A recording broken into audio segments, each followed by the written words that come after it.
वो कौम थोड़ी जुनूनी कौम है, खासतौर से जब इंडिया की बात आती है। रिज्यूम करेंगे, अभी ऑपरेशन सिंदूर पोज किया गया, खत्म नहीं किया गया।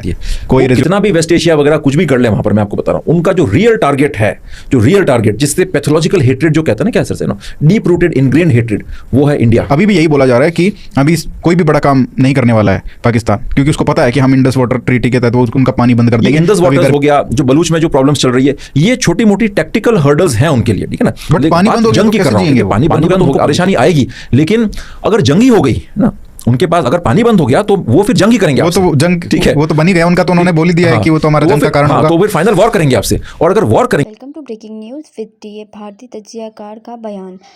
पाकिस्तानी एक जुनूनी कौम है, हमारी 7 नस्लें भी इनसे जीत नहीं सकती। ये इंडिया से लड़ने के लिए मर भी सकते हैं और मार भी सकते हैं। पिक्चर जो प्रेजेंट करना चाहता हूं वो ये प्रेजेंट करना चाहता हूं कि देखिए, कल को जो है अगर भारत पाकिस्तान के बीच में कोई बड़ा युद्ध होता है, और वो तो अवश्यंभावी है, जो हमने देख लिया पिछला जो ट्रैक चल रहा है पिछले 10 साल के अंदर, आपने उड़ी के बाद सर्जिकल स्ट्राइक किया, पाकिस्तान नहीं सुधरा, उसने सुसाइड अटैक्स का टेम्पो बढ़ा दिया, जो कि 2019 में फिर पुलवामा के ऊपर के लेवल पर जाकर के पीक करता है। फिर आपने बालाकोट किया कि इस उम्मीद से कि पाकिस्तान सुधर जाएगा, मेनलैंड पाकिस्तान के अंदर अटैक हुआ, पाकिस्तान नहीं सुधरा, उन्होंने पहलगाम किया, उसके बाद हमने जो है ऑपरेशन सिंदूर किया।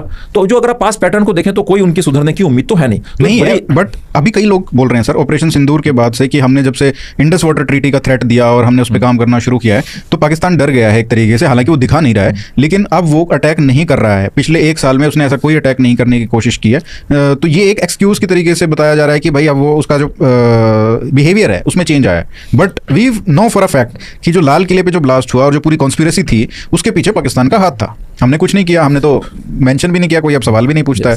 लेकिन प्रधानमंत्री ने बोला था कि हम अगर पाकिस्तान ऐसा दोबारा करेगा, इसलिए हम ऑपरेशन सिंदूर रोक रहे हैं, क्योंकि अभी हमारा ये वार्निंग है कि अभी दोबारा करेगा तो फिर हम करेंगे, रिज्यूम करेंगे। अभी ऑपरेशन सिंदूर पोज किया गया, खत्म नहीं किया गया, कोई रिज्यूम नहीं हुआ, बात भी नहीं हुई कि भाई ओपनली बता दो, कुछ थ्रेट ही दे दो कि क्यों किया तुमने ये लाल किले वाला। खैर वो भी छोड़ दीजिए। अभी भी यही बोला जा रहा है कि अभी कोई भी बड़ा काम नहीं करने वाला है पाकिस्तान, क्योंकि उसको पता है कि हम इंडस वाटर ट्रीटी के तहत उनका पानी बंद कर देंगे। अभी गर्मियां शुरू हो गई हैं, वैसे ही लाले पड़े हुए हैं। तो ये इस पे आपका क्या सोचना है? देखिए, पाकिस्तान वो कौम थोड़ी जुनूनी कौम है, खासतौर से जब इंडिया की बात आती है। वो कितना भी वेस्ट एशिया वगैरह कुछ भी कर ले वहां पर, मैं आपको बता रहा हूं उनका जो रियल टारगेट जिससे पैथोलॉजिकल हेट्रेड जो कहते हैं ना, क्या सर से डीप रूटेड इनग्रेन्ड हेट्रेड, वो है इंडिया और हिंदू भारत।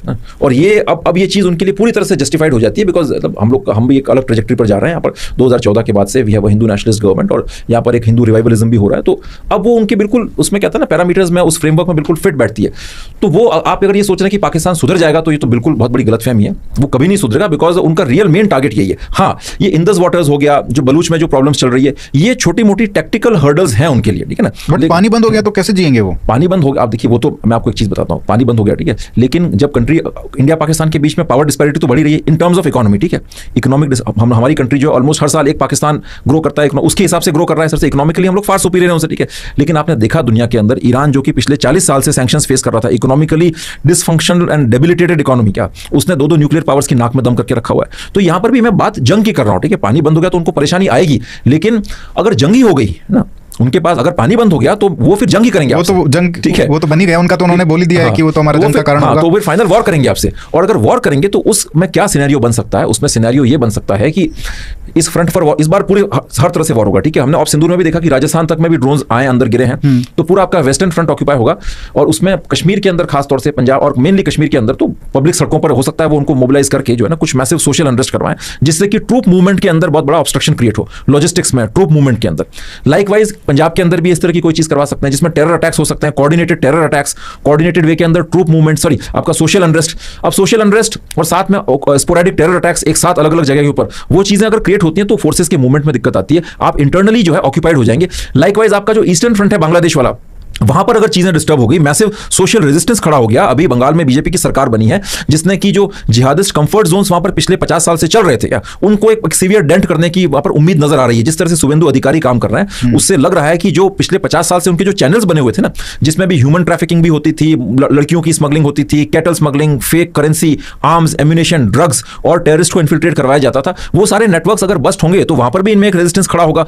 तो उस साइड में भी ये इनके टेररिस्ट ऑर्गेनाइजेशंस को लेकर के कुछ बलवा कर सकते हैं, इंसर्ट इमरजेंट्स जो है उनको लेकर के कुछ जो ये उत्पात मचा सकते हैं, और इंटरनल अनरेस्ट, और उसके अलावा रेस्ट ऑफ द कंट्री के अंदर जिस तरह से पोलराइजेशन अभी बढ़ रहा है हमारे कंट्री के अंदर, तो उसके हिसाब से जो अलग अलग भाग में जो कोवर्ट सेल्स बन रही हैं, लोकल जिहादिस्ट नेटवर्क्स बढ़ रहे हैं, वो भी जो है एक्टिव हो सकते हैं। तो वो चीज अगर वॉर के साथ जो है ना, ये अगर साइमल्टेनियसली कोइंसाइड करती हैं तो फिर ये हमारे लिए चैलेंजिंग सिचुएशन है। मैं ये नहीं कहता कि भारत एक कमजोर देश है। देखिए, जब हम लोग सिक्योरिटी के अंदर चीजों को देखते हैं, आप लंबे समय के अंदर चीजों की प्लानिंग करते हैं, तो इस तरह के सिनेरियोज को बिल्ड हमें जरूर करना चाहिए। और दूसरे, और ये संभव है, मतलब ये चीज जो है, देखिए जिस आज एक कोई मस्जिद या मॉस्क को लेकर कोई फैसला आता है, लोग सड़कों पर निकल आते हैं, छोटे से शहर में कम्युनल राइट हो जाता है, पूरी की पूरी पुलिस और सिक्योरिटी फोर्सेज ऑक्यूपाई हो जाती है। तो ये चीजें अब जो माहौल बन रहा है, वो सारी की सारी चीजें कैटलॉग की जा रही है कि साहब धार में जो फैसला आया एंटी मुस्लिम था, वहां जो चीज हुई बंगाल में एंटी मुस्लिम ड्राइव चल रही है, ये बुलडोजर गिराया जा रहा है। ये अब इनके सारे के सारे कहते हैं ना झूठे नोशंस हैं, जिसमें अगर आप इलीगल स्ट्रक्चर डिमोलिश करेंगे तो उसको भी ये बताएंगे तो ये कि बांद्रा वाला जो है, हाँ, आप डिमोलिश करेंगे इलीगल स्ट्रक्चर, ये कहेंगे कि नहीं साहब ये तो कम्युनिटी के साथ एक जुल्म हो रहा है। तो वो सारी चीजें जो ग्लोबल टेरर ग्रुप्स हैं, चाहे वो अल कायदा हो, अल कायदा इन इंडियन सब कॉन्टिनेंट हो, ISKP हो,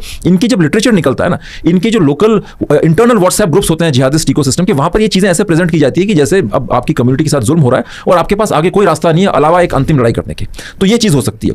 और दूसरा मैं ये कहूंगा, आपने कहा कि पाकिस्तान का जो अभी जो स्थिति बन रही है उसमें पाकिस्तान कॉर्नर्ड है, तो पाकिस्तान अगर कल को कोई टेरर अटैक कराएगा ना, तो वो दो ट्रैक्स पर करवा सकता है। देखिए, पहला तो ये कि वो लोकल जिहादिस्ट नेटवर्क्स है ना हमारे यहाँ के, उनको यूज करेगा, ठीक है, ताकि उसका डायरेक्ट फुटप्रिंट कहीं नजर नहीं आए, उसमें सीधे तौर पर नाम नजर नहीं आए। करवाने वाले यही होंगे आपके जैश, लश्कर, हिजबुल मुजाहिदीन वगैरह, लेकिन वो कुछ इस तरह से किया जाएगा कि आपके इंटरनल जो यहाँ के कोई ग्रुप्स हों या इंटरनल इंडिविजुअल्स हों, वो फोरफ्रंट पर रहें। जैसे दिल्ली वाला जो मॉड्यूल था, देखिए आप, उसके अंदर लोकल डॉक्टर्स थे, आपके बड़े टेक्निकली क्वालिफाइड साउंड एजुकेटेड लोग थे, तो उसमें पाकिस्तान का रोल था, ये सबको पता है, लेकिन वो इतनी सफाई से किया कि डायरेक्ट फुटप्रिंट को लाना थोड़ा मुश्किल हो गया। सब लोकल हैंडलर से करने वाले सारे उनको ऑपरेट, उनको जो चलाया जा रहा था, कोई टर्की से उनको इंस्ट्रक्शंस दे रहा था, कोई पाकिस्तान से इंस्ट्रक्शंस दे रहा था, लेकिन करने वाले यहाँ के लोकल थे। तो अब क्योंकि चूंकि हमारी स्ट्रैटेजी ये है भारत की कि act of terror will be considered as an act of war, तो वो कोशिश करेगा कि सारे लोकल जो नेटवर्क्स हैं जिहादिस्ट नेटवर्क्स, उनके थ्रू करवाया जाए, ताकि कोई ऐसा बहाना ना मिले भारत को डायरेक्ट वॉर का। नहीं, अगर हमको प्रूव किसको करना है, ये प्रूव किसको करना है हमको कि भाई ये तुम्हारा डायरेक्ट लिंक है या इनडायरेक्ट लिंक है? हाँ, अगर तो खुद को ही कन्विंस करना है ना, दुनिया को कई बार आपको वर्ल्ड कम्युनिटी को भी दिखाना पड़ता है ना। जैसे अगर आप फिर वही वो तो खेलना है, तो मनमोहन सिंह भी खेलते थे, तो फिर ये नई क्यों जो वोकैबुलरी चलाई है। परेशानी है ना, देखिए कई बार एक आजकल जो पूरा जो इन्फॉर्मेशन डोमेन है, नैरेटिव डोमेन है, उसके अंदर अगर प्योरली लोकल लोग करते हैं तो उसमें फिर पाकिस्तान को एक डिनायबिलिटी मिल जाती है। वो कहेगा साहब हमारा क्या लेना देना इससे, तो या तो आपके अंदर यही अंतर है ना, जैसे ईरान जिस तरीके से युद्ध लड़ा, वो एसिमेट्रिक वॉरफेयर, तुमने एक मारे तो तुम्हारे 10 लोगों को, मतलब 10 एलाइज जो हैं रीजन में, सबको मारेंगे। अगर वीडियो पसंद आई हो तो लाइक करें और मज़ीद ऐसी वीडियोस के लिए हमारे चैनल को सब्सक्राइब करें, ताकि हमारी मज़ीद आने वाली वीडियो सबसे पहले आप तक पहुंच सकें।